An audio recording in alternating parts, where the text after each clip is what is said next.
আপনারা তো অনেকে লাখাই থেকে আসছেন, বানুসার নাম শুনেন নাই? দুনিয়ার চাওয়া, দুনিয়ার মোহ সব ছেড়ে দিয়েছে, আপন পীরের মধ্যে বিলীন হয়ে গেছে, আপন পীরের মধ্যে বিলীন হয়ে গেছে।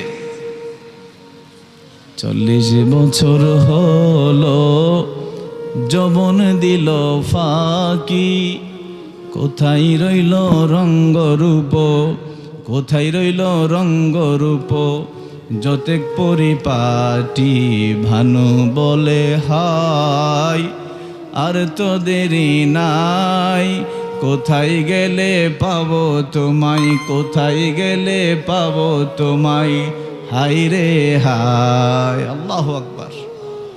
ইনি বলছেন 40 বছর হয়েছে, কত সুন্দর পরিপাটি জীবন, কিন্তু আমি আমার আল্লাহকে তো পাইনি এখনো, আল্লাহকে তো এখনো পাইনি।